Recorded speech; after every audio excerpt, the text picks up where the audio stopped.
Eu tenho 11 anos, eu vim da rua, andava na rua, cheirava cola, fumava maconha, daí eu peguei e vim para essa fundação. E eu tenho algo a dizer, explicar pra você, mas não garanto, porém, que engraçado eu serei dessa vez. Para os parceiros daqui, para os parceiros de lá, se você se porta como um homem, será que você mantém a conduta? Será que segue firme e forte na luta? Aonde os caminhos da vida vão te levar, se você aguenta ou não? O que será, será? Mas se esse caô que tá ruim não dá, esse eu já vi, venci, deixa pra lá.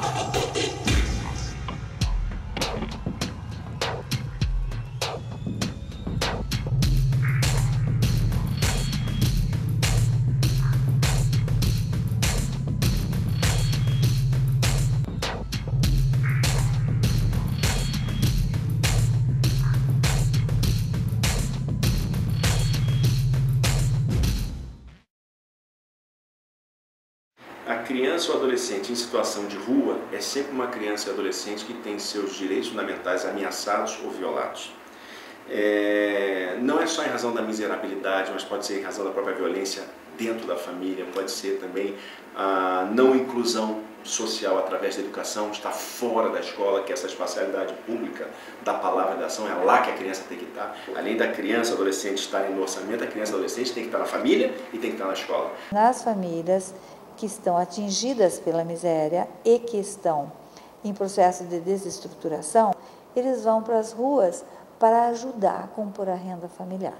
Ao elas ficarem sozinhas, elas começam a se apropriar da cultura da rua, seja através de outras crianças que estão nas ruas, que vão ensinar a elas como é possível viver nas ruas, porque a sociedade que equivocadamente produz uma série de ações que permitem às pessoas que moram nas ruas ficarem nas ruas, né?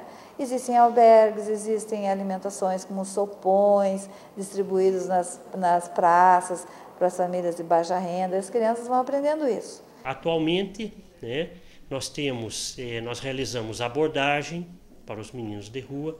Através dessa abordagem, eles são encaminhados para um local, para um centro onde se faz a acolhida, feita a higienização, várias atividades são desenvolvidas nesse centro, mas principalmente o centro tem o objetivo para nós de identificar as razões pelas quais essas crianças foram para a rua e tentar realizar retorno familiar quando isso é possível. Quando não é possível o retorno familiar, essas crianças e adolescentes então são encaminhados às unidades de abrigo.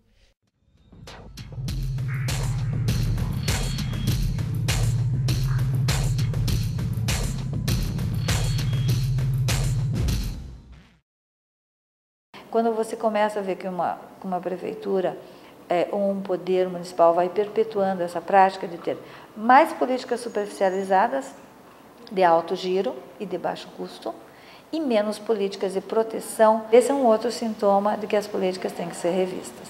A organização não governamental, dentro da política brasileira, ela está ocupando um espaço que antigamente era ocupado pelo partido político. Então houve uma lacuna, e há uma lacuna histórica entre a sociedade e o Estado, e quem preenchia esse espaço era o partido político. Hoje não, hoje são as organizações não governamentais. Essas organizações não governamentais vêm suprindo, suplementando, às vezes até complementando um trabalho que não é desenvolvido pelo Estado e que deveria ser naturalmente dele. Por exemplo, nós temos lá a Chácara dos Meninos dos Quatro Pinheiros.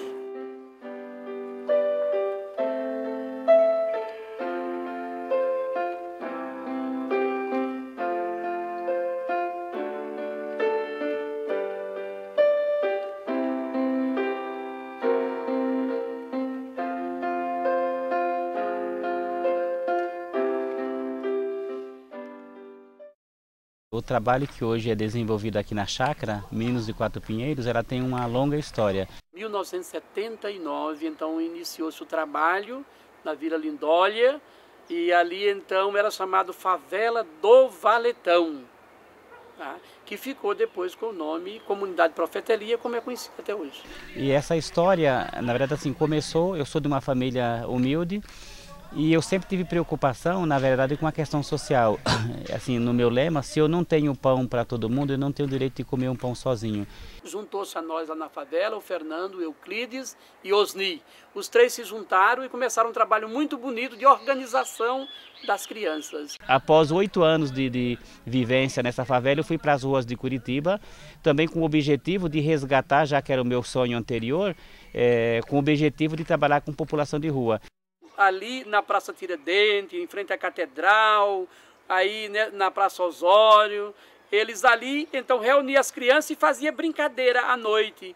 Fernando chegou a ser preso nessas abordagens de rua. E quando o Fernando vinha embora, os meninos vinham embora com o Fernando para a comunidade Profetelia. Então foi aí que surgiu muitos adolescentes e crianças do centro, morando na comunidade Profetelia, não tinham onde morar, dormia no salão, dormia na casa do Fernando. Tá? Foi quando cresceu o grupo e o Fernando resolveu, então, com as irmãs que ofereceram a chácara que elas tinham lá em Mandirituba, nos Quatro Pinheiros, o Fernando, então, foi morar nos Quatro Pinheiros e levou as crianças que já tinham ali dormindo por ali e outros do centro da cidade. Meu nome é Adilson Pereira de Souza, eu tenho 29 anos.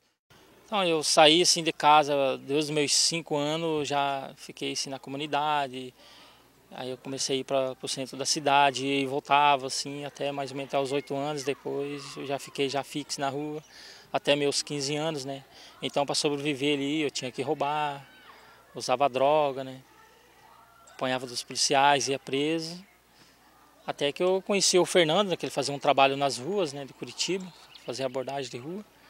Aí ele fazia assim, um trabalho assim, com os meninos de rua. E eu fiz parte desse grupo, né, que ele fazia um trabalho lá e acabou dando certo e vim aqui para a chácara, né. Nós começamos essa primeira casa aqui com 6 garotos, cada um foi para a rua e trouxe mais um companheiro. E eu lembro que nesse começo os meninos, eles não queriam quarto. Eles aderiram a ficar na sala, do lado da porta e do lado da janela.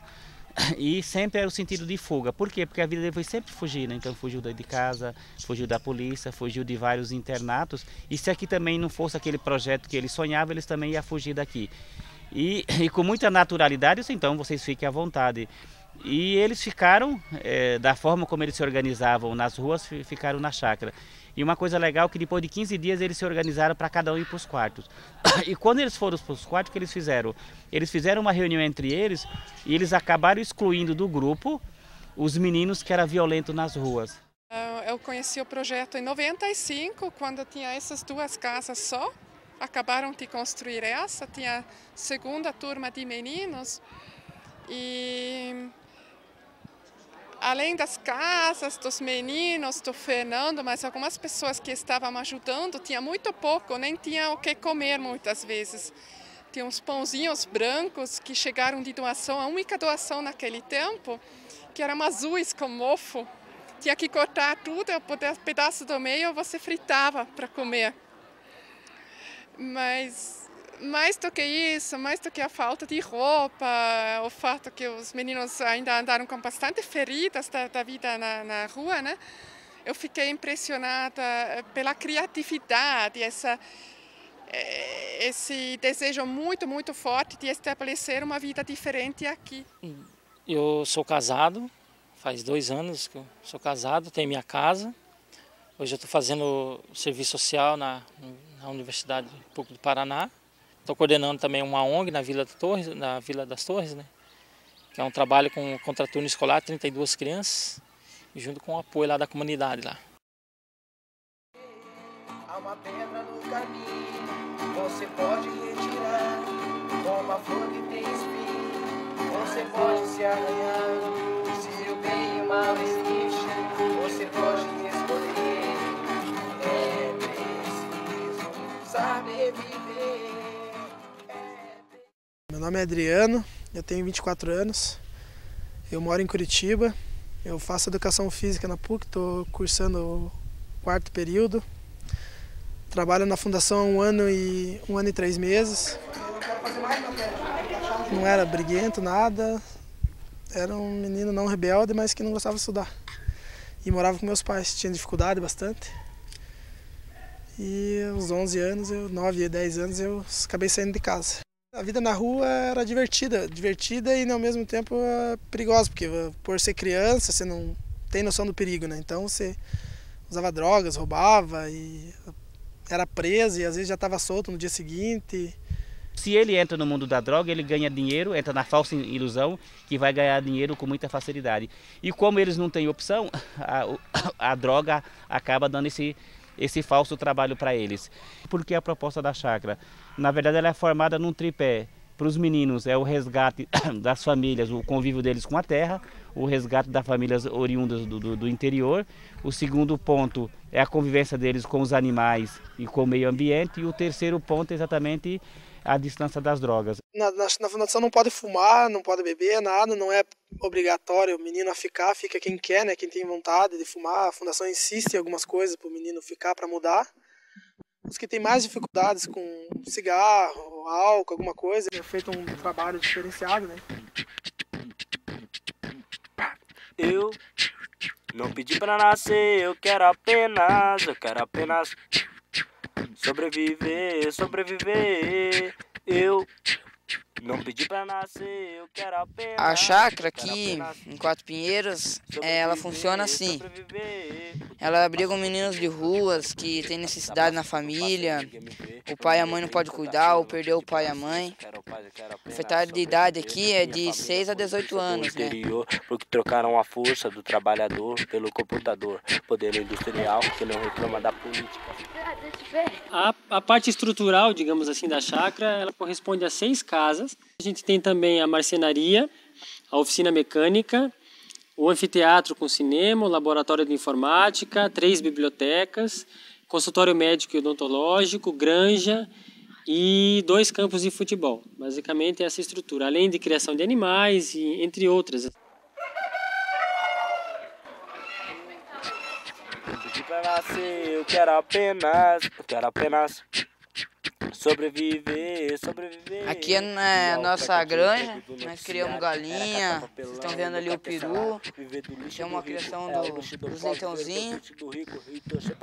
Aqui funciona assim, para vender e para o nosso consumo. Usou a verba da escola, construir a prisão. Com 5 anos já fui para a rua, para escapar da violência, do álcool dentro do meu lar. Pena que agora preparando a terra para outra plantação. E quando a plantação de milho aqui, às vezes a gente une a galera assim para brincar de mais esconde na plantação de milho aqui, se divertir aqui. Eu quero apenas sobreviver. As principais atividades da chácara que a gente desenvolve hoje internamente são o curso de inglês, a escolinha de futebol, o curso de informática, as atividades de acompanhamento escolar, porque diariamente a gente está fazendo uma programação com professores para tentar suprir as defasagens escolares deles. Atividades de cooperativa, que envolvem o reaproveitamento do lixo da chácara, envolve a produção de artesanato, envolve também outras atividades como serigrafia, marcenaria, enfim, são várias atividades internas que os meninos fazem de acordo com a sua aptidão. E as atividades internas são o encaminhamento para o emprego, que tem o curso do Senai em parceria conosco, que é através da Lei do Menor Aprendiz. Então, vários jovens já estão trabalhando, já estão inseridos no mercado de trabalho. E atividades de cursos em relação a cursos específicos, como música, inglês mais aperfeiçoado, dança. É necessário sempre acreditar que um sonho é possível, que o céu é o limite e você, truta, é imbatível, que o tempo ruim vai passar, é só uma fase, que o sofrimento alimenta mais a